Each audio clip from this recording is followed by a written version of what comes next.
बोलिए श्री सत्यनारायण भगवान की जय। श्री सत्यनारायण भगवान का आशीर्वाद आप सभी पर बना रहे। श्री सत्यनारायण भगवान की कथा न केवल सत्य की शक्ति का प्रतीक है, बल्कि हमें सिखाता है कि भक्ति और विश्वास के साथ जीवन के हर कष्ट को कैसे पार किया जा सकता है। सत्यनारायण भगवान की कृपा से बाधाएं दूर होती हैं, जीवन में सुख, शांति और समृद्धि आती है। तो आइए सुनते हैं सत्यनारायण भगवान की कथा। पौराणिक कथा के अनुसार एक समय नमशरण तीर्थ में शौनिक आदि 88,000 ऋषियों ने श्री सूत जी से कहा, हे प्रभु, इस कलयुग में वेद विद्या रहित मनुष्यों को प्रभु भक्ति किस प्रकार मिलेगी और उनका उद्धार कैसे होगा। हे मुनि श्रेष्ठ, कोई ऐसा तप कहिए जिससे थोड़े समय में पुण्य की प्राप्ति हो और मनवांछित फल मिले। ऐसी कथा को सुनने की हमारी इच्छा है। सर्वशास्त्र ज्ञाता श्री सूत जी बोले, हे वैष्णव में पूज्य, आप सबने प्राणियों के हित की बात पूछी है। अब मैं उस श्रेष्ठ व्रत को आप लोगों से कहूंगा जिस व्रत को नारद जी ने श्री लक्ष्मी नारायण भगवान से पूछा था और लक्ष्मीपति ने मुनि श्रेष्ठ नारद जी से कहा था। सो ध्यान पूर्वक सुनो। एक समय योगी राज नारद जी दूसरों के हित की इच्छा से अनेकों लोग घूमते हुए मृत्यु लोक में आ पहुंचे। यहाँ अनेक योनियों में जन्मे हुए प्राय सभी मनुष्यों को अपने कर्मों के अनुसार अनेकों दुखों से पीड़ित देखकर सोचा कि किस यत्न के करने से निश्चय ही प्राणियों के दुखों का नाश हो सकेगा। ऐसा मन में सोचकर देवर्षि मुनि श्री विष्णु लोक में गए। वहां श्वेत वर्ण और 4 भुजाओं वाले देवों के ईश नारायण को देखकर, जिनके हाथों में शंख, चक्र, गदा और पद्म थे तथा बरमाला पहने हुए थे, स्तुति करने लगे। हे भगवान, आप अत्यंत शक्ति से संपन्न हैं। मन तथा वाणी भी आपको नहीं पा सकती। आपका आदि, मध्य, अंत भी नहीं है। आप निर्गुण स्वरूप सृष्टि के आदि भूत और भक्तों के सभी दुखों को नष्ट करने वाले हो। आपको मेरा नमस्कार है। नारद जी से इस प्रकार की स्तुति सुनकर भगवान श्री विष्णु बोले, हे मुनि श्रेष्ठ, आपके मन में क्या है? आपका किस काम के लिए आगमन हुआ है? निसंकोच कहिए। तब नारद मुनि बोले, प्रभु, मृत्यु लोक में सब मनुष्य जो अनेक योनियों में पैदा हुए हैं, अपने अपने कर्मों के द्वारा अनेक प्रकार के दुखों से दुखी हो रहे हैं। हे नाथ, यदि आप मुझ पर दया रखते हैं तो बतलाइए कि उन मनुष्यों को सब दुख थोड़े से ही प्रयत्न से कैसे दूर हो सकते हैं। तब श्री विष्णु भगवान जी बोले, हे नारद, मनुष्यों की भलाई के लिए तुमने बहुत ही अच्छी बात पूछी है। जिस काम के करने से मनुष्य मोह से छूट जाता है, वह मैं कहता हूँ, सुनो। बहुत पुण्य देने वाला स्वर्ग तथा मृत्यु लोक दोनों में दुर्लभ एक अत्यंत उत्तम व्रत है। आज मैं प्रेमवश होकर तुमसे कहता हूँ। श्री सत्यनारायण भगवान का यह व्रत अच्छी तरह विधान पूर्वक करके मनुष्य तुरंत ही यहाँ सुख भोग कर मरने पर मोक्ष पाता है। श्री हरि के वचन सुन नारद जी बोले कि उस व्रत का फल क्या है और उसका विधान क्या है। यह व्रत किसने किया था? इस व्रत को किस दिन करना चाहिए? सभी कुछ विस्तार से बताइए। नारद की बात सुनकर श्री हरि बोले, दुख व शोक को दूर करने वाला, यह सभी स्थानों पर विजय दिलाने वाला है।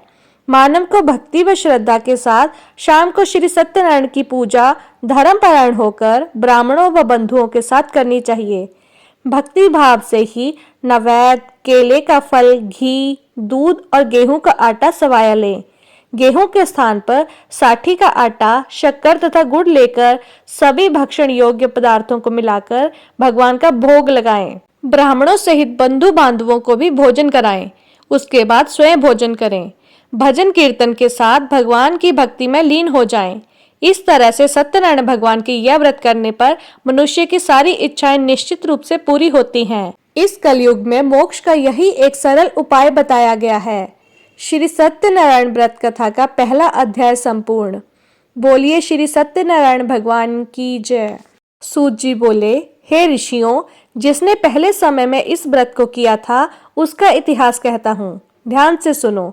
सुंदर काशीपुर नगरी में एक अत्यंत निर्धन ब्राह्मण रहता था। भूख प्यास से परेशान वह धरती पर घूमता रहता था। ब्राह्मणों से प्रेम करने वाले भगवान ने एक दिन ब्राह्मण का वेश धारण करके उसके पास जाकर पूछा, हे विप्र, नित्य दुखी होकर तुम पृथ्वी पर क्यों घूमते हो? दीन ब्राह्मण बोला, मैं निर्धन ब्राह्मण हूँ। भिक्षा के लिए धरती पर घूमता हूँ। हे भगवान, यदि आप कोई ऐसा उपाय जानते हैं तो बताइए।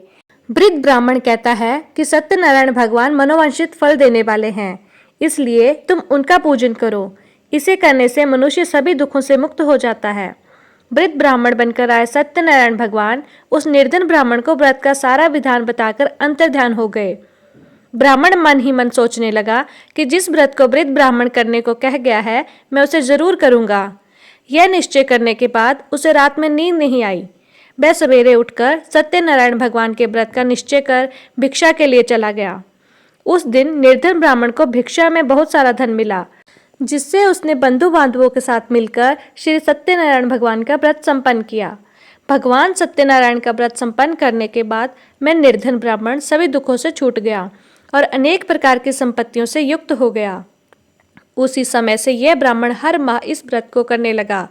इस तरह से सत्यनारायण भगवान के व्रत को जो मनुष्य करेगा वह सभी प्रकार के पापों से छूटकर मोक्ष को प्राप्त होगा। जो मनुष्य इस व्रत को करेगा वह भी सभी दुखों से मुक्त हो जाएगा। सूत जी बोले कि इस तरह से नारद जी से नारायण जी का कहा हुआ श्री सत्यनारायण व्रत को मैंने तुमसे कहा। हे विप्रो, अब मैं और क्या कहूँ। ऋषि बोले, हे मुनिवर, संसार में उस विप्र से सुनकर और किस किसने इस व्रत को किया, हम सब इस बात को सुनना चाहते हैं। इसके लिए हमारे मन में श्रद्धा का भाव है। सूत जी बोले, हे मुनियों, जिसने इस व्रत को किया है वे सब सुनो। एक समय वही विप्र धन और ऐश्वर्य के अनुसार अपने बंधु बांधवों के साथ इस व्रत को करने को तैयार हुआ। उसी समय एक लकड़ी बेचने वाला बूढ़ा आदमी आया और लकड़ियां बाहर रखकर अंदर ब्राह्मण के घर में गया। प्यास से दुखी होकर वह लकड़हारा उनको व्रत करते देख विप्र को नमस्कार कर पूछने लगा कि आप यह क्या कर रहे हैं। तो उन्होंने बताया कि व्रत कर रहा हूँ तथा इसे करने से क्या फल मिलेगा, कृपया मुझे भी बताएं। ब्राह्मण ने कहा कि सब मनोकामनाओं को पूरे करने वाला यह सत्यनारायण भगवान का व्रत है। इनकी कृपा से ही मेरे घर में धन धान्य आदि की वृद्धि हुई है। विप्र से सत्यनारायण व्रत के बारे में जानकर लकड़हारा बहुत प्रसन्न हुआ। चरणामृत लेकर वह प्रसाद खाने के बाद वह अपने घर गया। लकड़हारे ने अपने मन में संकल्प किया कि आज लकड़ी बेचने के बाद जो धन मिलेगा उसी से श्री सत्यनारायण भगवान का उत्तम व्रत करूंगा। मन में इस विचार को ले बूढ़ा आदमी सिर पर लकड़ियां रखकर उस नगर में बेचने गया जहां धनी लोग ज्यादा थे। उस नगर में उसे अपनी लकड़ियों का दाम पहले से 4 गुना अधिक मिलता है। बूढ़ा प्रसन्नता के साथ दाम लेकर केले, शक्कर, घी, दूध, दही और गेहूं का आटा ले और सत्यनारायण भगवान की व्रत की अन्य सामग्रियां लेकर अपने घर गया। वहां उसने अपने बंधु बांधवों को बुलाकर विधि विधान से सत्यनारायण भगवान का पूजन और व्रत किया। इस व्रत के प्रभाव से वह बूढ़ा लकड़हारा धन पुत्र आदि से युक्त होकर संसार के समस्त सुख भोग अंतकाल में वैकुंठ धाम चला गया। श्री सत्यनारायण व्रत कथा का दूसरा अध्याय संपूर्ण। बोलिए श्री सत्यनारायण भगवान की जय। सूत जी बोले, हे श्रेष्ठ मुनियों, अब आगे की कथा कहता हूँ। पहले समय में उल्का मुख नाम का एक बुद्धिमान राजा था। वह सत्यवक्ता और जितेंद्रिय था। प्रतिदिन देव स्थानों पर जाता और निर्धनों को दंड देकर उनके कष्ट दूर करता था। उसकी पत्नी कमल के समान मुख वाली तथा सती साध्वी थी। भद्रशिला नदी के तट पर उन दोनों ने श्री सत्यनारायण भगवान का व्रत किया। उसी समय साधु नाम का एक वैश्य आया। उसके पास व्यापार करने के लिए बहुत सा धन भी था। राजा को व्रत करते देखकर वह विनय के साथ पूछने लगा, हे राजन, भक्ति भाव से पूर्ण होकर आप ये क्या कर रहे हैं? मैं सुनने की इच्छा रखता हूँ, तो आप मुझे भी बताएं। राजा बोला, हे साधु, अपने बंधु बांधवों के साथ पुत्रादि की प्राप्ति के लिए एक महाशक्तिमान श्री सत्यनारायण भगवान का व्रत पूजन कर रहा हूँ। राजा के वचन सुन साधु आदर से बोला, हे राजन, मुझे इस व्रत का सारा विधान कहिए। आपके कथा अनुसार मैं भी इस व्रत को करूँगा। मेरी भी संतान नहीं है और इस व्रत को करने से निश्चित रूप से मुझे संतान की प्राप्ति होगी। राजा से व्रत का सारा विधान सुन व्यापार से निवृत्त हो वह अपने घर गया। साधु वैश्य ने अपनी पत्नी को संतान देने वाले इस व्रत का वर्णन कह सुनाया और कहा कि जब मेरी संतान होगी तब मैं इस व्रत को करूँगा। साधु ने इस तरह के वचन अपनी पत्नी लीलावती से कहे। एक दिन लीलावती गर्भवती हो गई और उसने एक सुंदर कन्या को जन्म दिया। दिनों दिन वह ऐसे बढ़ने लगी जैसे कि शुक्ल पक्ष का चंद्रमा बढ़ता है। माता पिता ने अपनी कन्या का नाम कलावती रखा। एक दिन लीलावती ने मीठे शब्दों में अपने पति को याद दिलाया कि आपने सत्यनारायण भगवान के जिस व्रत को करने का संकल्प किया था उसे करने का समय आ गया है। आप इस व्रत को करिए। साधु बोला कि हे प्रिय, इस व्रत को मैं उसके विवाह पर करूंगा। इस प्रकार अपनी पत्नी को आश्वासन देकर वह नगर को चला गया। कलावती पिता के घर में रह वृद्धि को प्राप्त हो गई। साधु ने एक बार नगर में अपनी कन्या को सखियों के साथ देखा तो तुरंत ही दूत को बुलाया और कहा कि मेरी कन्या के योग्य वर देख के आओ। साधु की बात सुनकर दूत कंचन नगर में पहुंचा और वहां देखभाल कर लड़की के सुयोग्य वर्णिक पुत्र को ले आया।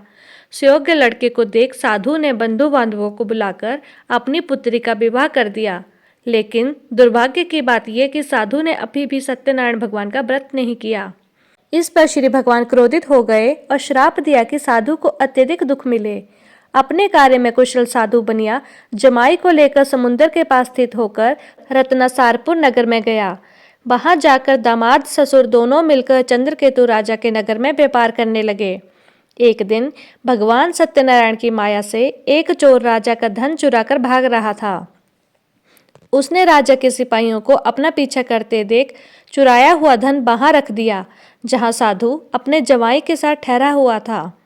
राजा के सिपाहियों ने साधु वैश्य के पास जाकर राजा का धन पड़ा देखा तो वह ससुर जवाई दोनों को बांधकर प्रसन्नता से राजा के पास ले गए और कहा कि उन दोनों चोरों को हम पकड़ लाए हैं, आप आगे की कार्यवाही की आज्ञा दें। राजा की आज्ञा से उन दोनों को कठिन कारावास में डाल दिया गया और उनका सारा धन भी छीन लिया गया। श्री सत्यनारायण भगवान के श्राप से साधु की पत्नी भी बहुत दुखी हुई। घर में जो भी धन था उसे चोर चुरा गए।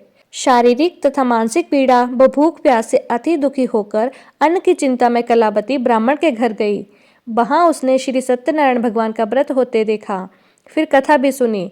वह प्रसाद ग्रहण कर रात को अपने घर वापस आई। माता ने कलावती से पूछा कि हे पुत्री, अब तक तुम कहाँ थी? तेरे मन में क्या है? कलावती ने अपनी माता से कहा कि हे माता, मैंने एक ब्राह्मण के घर में श्री सत्यनारायण भगवान का व्रत देखा है। कन्या के वचन सुन लीलावती भगवान का पूजन की तैयारी करने लगी। लीलावती ने परिवार व बंधु बांधवों के साथ श्री सत्यनारायण भगवान का पूजन किया और उनसे वर मांगा कि मेरे पति तथा जवाई शीघ्र घर आ जाएं। साथ में यह भी प्रार्थना की कि हम सबका अपराध क्षमा करें।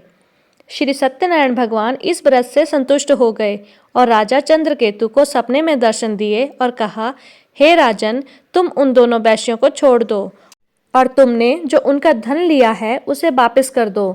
अगर ऐसा नहीं किया तो मैं तुम्हारा धन, राज्य व संतान सभी को नष्ट कर दूंगा। राजा को यह सब कहकर वे अंतर्ध्यान हो गए। प्रातःकाल सभा में राजा ने अपना सपना सुनाया। फिर बोले कि वर्णिक पुत्रों को कैद से मुक्त कर सभा में लाओ। दोनों ने आते ही राजा को प्रणाम किया। राजा मीठी वाणी में बोला, हे महानुभावों, भाग्यवश ऐसा कठिन दुख तुम्हें प्राप्त हुआ, लेकिन अब तुम्हें कोई भय नहीं है। ऐसा कह राजा ने उन दोनों को नए वस्त्राभूषण भी पहनाए और जितना धन उनका लिया था उससे दुगना धन वापस कर दिया। दोनों वैश्य अपने घर को चल दिए। श्री सत्यनारायण व्रत कथा का तीसरा अध्याय संपूर्ण। बोलिए श्री सत्यनारायण भगवान की जय। सूत जी बोले, वैश्य ने मंगलाचार कर अपनी यात्रा आरंभ की और अपने नगर की ओर चल दिए। उनके थोड़ी दूर जाने पर एक दंडी वेशधारी श्री सत्यनारायण ने उनसे पूछा, हे साधु, तेरी नाव में क्या है? अभी बाणी बाणिक हंसता हुआ बोला, हे दंडी, आप क्यों पूछते हो? क्या धन लेने की इच्छा है?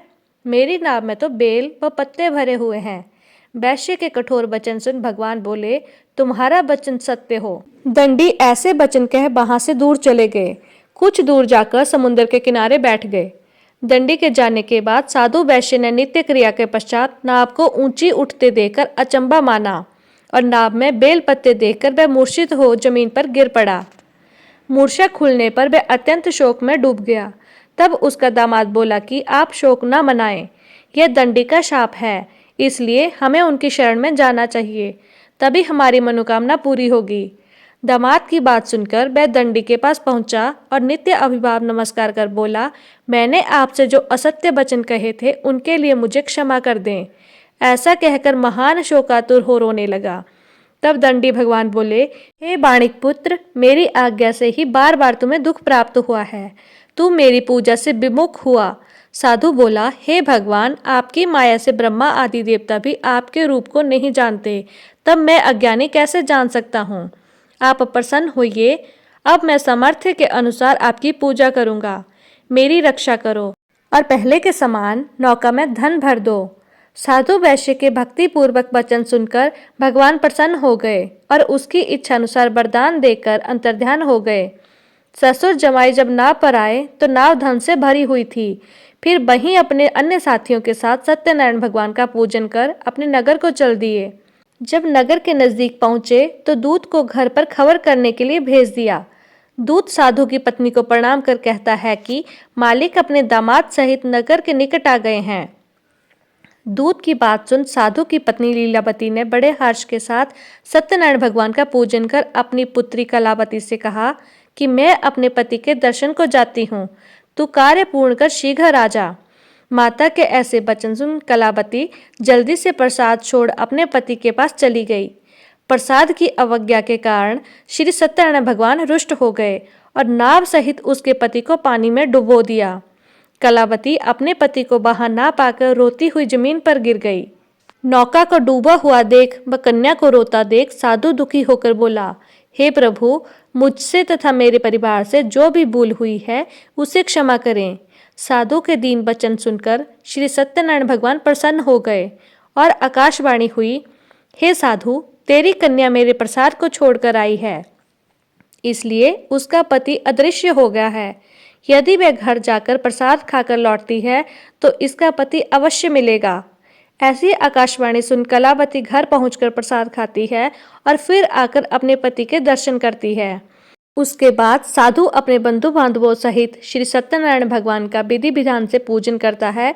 इस लोक का सुख भोग व अंत में स्वर्ग को जाता है। श्री सत्यनारायण व्रत कथा का चौथा अध्याय संपूर्ण। बोलिए श्री सत्यनारायण भगवान की जय। सूत जी बोले, हे ऋषियों, मैं और भी एक कथा सुनाता हूँ, उसे भी ध्यानपूर्वक सुनो। प्रजापालन में लीन तुंगध्वज नाम का एक राजा था।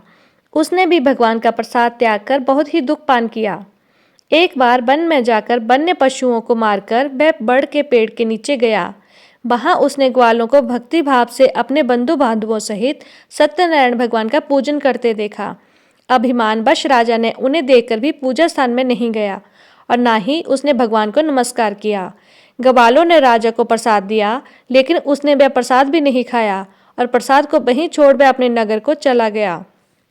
जब वह नगर में पहुंचा तो वहां सब कुछ तहस नहस हुआ पाया, तो वह शीघ्र ही समझ गया कि यह सब भगवान ने ही किया है। वह दोबारा ग्वालों के पास पहुंचा और विधि पूर्वक पूजा करके प्रसाद खाया, तो श्री सत्यनारायण भगवान की कृपा से सब कुछ पहले के जैसा हो गया। दीर्घ काल तक सुख भोगने के बाद मरणोपरांत उसे स्वर्गलोक की प्राप्ति हुई। जो मनुष्य परम दुर्लभ इस व्रत को करेगा तो भगवान सत्यनारायण की अनुकंपा से उसे धन धान्य की प्राप्ति होगी। निर्धन धनी हो जाता है और भय मुक्त हो जीवन जीता है। संतानहीन मनुष्य को संतान सुख मिलता है और सारे मनोरथ पूर्ण होने पर मानव अंतकाल में वैकुंठ धाम को जाता है। सूत जी बोले, जिन्होंने इस व्रत को किया है, अब उनके दूसरे जन्म की कथा कहता हूँ। वृद्ध शतानंद ब्राह्मण ने सुदामा का जन्म लेकर मोक्ष की प्राप्ति की। लकड़हारे ने अगले जन्म में निषाद बनकर मोक्ष प्राप्त किया। उल्कामुख नाम का राजा दशरथ होकर वैकुंठ को गए। साधु नाम के वैश्य ने मोर ध्वज बनकर अपने पुत्र को आरे से चीरकर मोक्ष पाया। महाराज तुंगध्वज ने स्वयंभू होकर भगवान में भक्ति युक्त हो कर्म का मोक्ष पाया। श्री सत्यनारायण व्रत कथा का 5वां अध्याय संपूर्ण। बोलिए श्री सत्यनारायण भगवान की जय।